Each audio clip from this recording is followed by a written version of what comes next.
going on, good people? Welcome to another episode of Unlicensed Therapy with Swirl, your unlicensed therapist. Now, I know it's been a minute, but I'm be back. I'm back at it. Had to get some things together. Y'all know I do have a business, Bama Nigga Wings, and we have definitely been busy. Which leads me to today's episode is, are you ready for what you asked God for? And when I started the business, we prayed. I prayed. Like, I pray for abundance. I pray for, the business to grow. I pray. And in March, I got terminated from my job I had for 7 years, and I went full time on the food truck. And it started out, I was just opening up, just every day, just opening. And so with that, it grew and grew. And then now we were just basically doing mostly like private events, going to jobs, working, doing this and that. And with that, it's like, it was like, boom. It's like, oh man, it's like I'm constantly busy. But, it was what I prayed for. And I say that to say, are you ready for the things that you ask God that you pray for? And that means I see a lot of people post this on Facebook. Lord, please remove anything or anybody that's not good for me. And then you look up and you're having issues with long-term friends, or you're having issues in your relationship. But you see it, but you knew it was could be a problem. But then when you started praying, Lord, please remove what's not for me, and you start having that issue, emotionally, you don't want to let go. Even though it be the Lord talking to you, saying, hey, you asked me, and I'm doing it. But, He also gave us free will. So with that free will, we try to, no, I don't believe it. We're going to work it out. But because emotionally, you don't want to let it go. Like with my job, emotionally, I didn't want to let it go. It was comforting. And that's the thing. I've talked about it before, complacency. When you're complacent, it's hard to let that stuff go. And especially with emotions involved, it's hard to let that go. So you have to ask, like, are you really ready for what you pray for? Because it comes faster than you think. And you just, what I'm saying? You gotta make up in your mind, are you gonna do it? Because, I didn't have a choice. They fired me. But I had prayed for, I wasn't gonna quit. I was comfortable. And like, you take that to a relationship, it's like, you're comfortable with this person, but it's toxic. But emotionally, you don't want to let them go, even though the Lord, you playing tug of war with what you prayed for. And that does something to people a lot of times as well, because you got to think, like, you've been with somebody, a friendship. Let's take a friendship. I'm not going to always talk about relationships. Let's just talk about friendships, because I think that's a relationship that a lot of people, that we don't really harp on. We don't talk about a lot. Like, we don't talk about the friendship, the relationships of a friendship and how that goes. But, like, sometimes friends not for you. And y'all might have went through a lot of things together because y'all were going through the same type of things. But once you start growing as an individual, sometimes you'll see that person is not really growing with you. And they'll be hating on you. Like, they'll be like, oh, you got a little promotion at your job. Or, oh, you know what I'm saying? Like, they make little remarks like that. And it's like, you start seeing it, like, nah, they not, y'all excuse that, my dog. But it's like, they not for you. You know what I'm saying? And it's like, you be wanting to hold on to it because it's comfortable. You want to hold on to it because it's comfortable. You know what I'm saying? But you got, brother man, go lay down. You know what I'm saying? Earbuds was on me. But, it's comfortable to you, and so you gotta let it go. Once you start seeing the signs and somebody starts showing you who they are, you gotta let them go. Release them ASAP, Because all it's going to do, like I talked about before, all it's going to do is anchor you down. It's going to pull you down as well. Because you pray, you ask, hey, remove what's not for me. And then you see that friend start acting funny. You see that significant other start acting funny. Like, you know what I'm saying? You know, what they say, you can lead a horse to water, but you can't make them drink, on that note. But you gotta be accepting of it.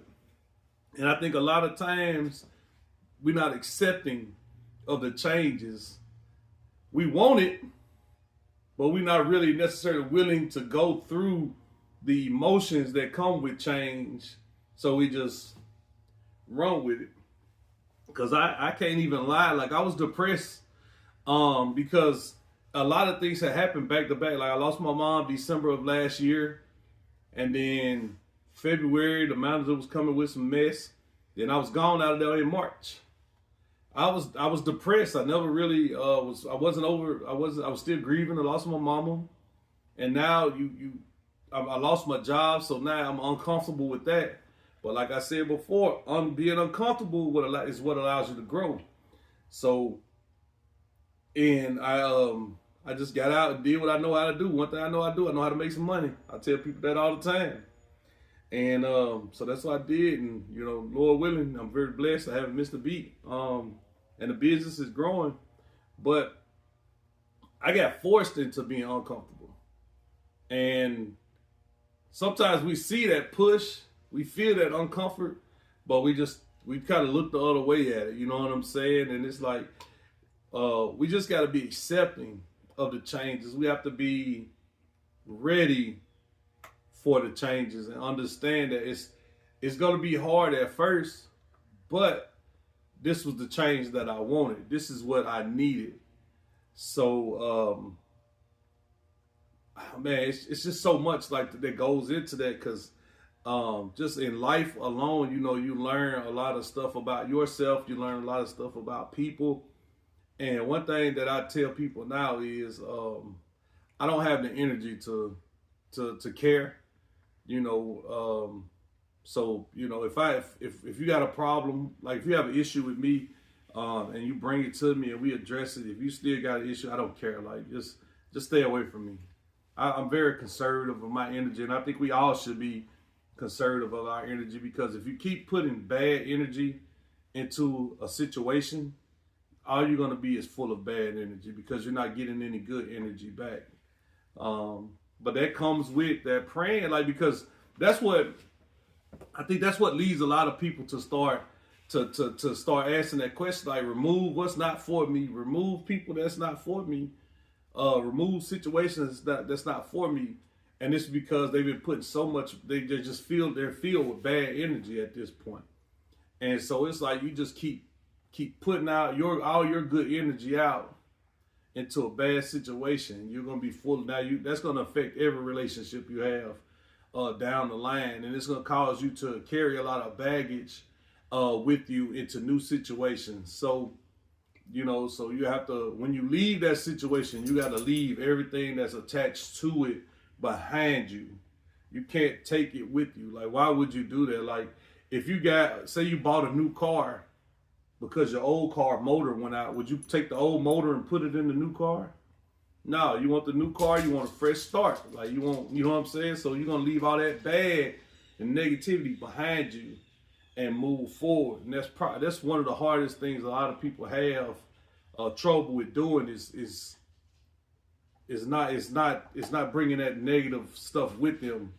And if you look at, and this just real talk, like, think about your friends, right? Think about your family members that have been through some things and they keep going through the same situations. It's because they're bringing all that stuff with them. And you've got to find a way. And I know it's easier said than done. My wife always tells me that it's easier said than done. But it's all about what you want as well, too. So try to figure out what it is that you need to do to leave all that negativity behind and start fresh. Like, for me, it's for me, I treat everybody, I treat every situation different. Like, I don't know, I've always done that. Like, you know, you hear somebody talk about this person, but you don't have a problem with that person. You know what I'm saying? It's like you don't get that same version. I don't get the same version of that person that you get. But you gotta treat every situation differently because it's new. Like it's not the same. You know, so when you start a new job, you can't bring all the bad woes that you had at your last job. Now, if you just a fuck up though, like, and you come in, you still be on some bullshit, and then it's you at this point. You gotta do some self-reflecting. You know what I'm saying? But you gotta give it an opportunity, give it a chance. You know, new relationship, same thing. Like, just because your last person did X, Y, Z, that doesn't mean the new person does. But you can't sit and wait for them to do what the other individual was doing, because I just know that's how people is. Everybody ain't like that. Everybody is not, you know, the same. You gotta give people opportunity to show you who they are. And once they show you who you are, you take it, you know, you deal with it how you want to. You decide on what you want to do. And I know it feels like I spent away from originally what I was talking about, like being prepared, but for what you pray for, like removing people, removing situations. But it all goes hand to hand, because if you remove an individual from your situation, right? But you go into the new situation, whether friendship, whether it's relationship, whatever, and you're still acting the same, or you're still expecting the same results as the last time, like, it's a reflection. Now you gotta do some self-reflection, like I said earlier, because it's you at that point. You know what I'm saying? But yeah, when you get that new situation, you gotta take it and you got to nurture it. And I think that's a lot of people fall short on that, like nurturing new situations, because the old situation was bad. But I feel like I'm really a lot of people. I want to say thank you though, for real. I'm gonna segue, but I'm gonna go back. I want to say thank you to everybody that does watch the Unlicensed Therapy. Everybody that comments. I want to do more interaction with people. I want to interact more. So feel free to DM me situations, or something, you know what I'm saying, that you're going through. Of course, I'm not gonna name any names or anything like that, but just to help me grow my platform, what can I do to be better at the Unlicensed Therapy? I know it was something about the music, so I'm not gonna have music anymore. They said it was too loud, so I'm gonna take that out. But this again is a situation that I wanted to do. I wanted to get back into podcasting. I wanted to get back into to just talking to people. I love to talk to people, and so with this, I've got to nurture this situation and make sure that it's good for everybody. But I'm gonna end today's episode with saying this. Once you pray about a situation, don't pray about it again. Because now, you know what, it's out there. Now it's on you to start working for it. You know what I'm saying? So if you, Lord, I want you to remove who's not for me. You've already seen who's not for you. You already seen what situations are not for you, but you're emotionally attached to them. You're trauma bonding with them, or your feelings are involved. But you already know what the situations and the individuals are. So now it's on you to start taking the steps, doing the work to remove yourself from that you're praying, that you're asking for. So to end, I say it's hard, but you can do it.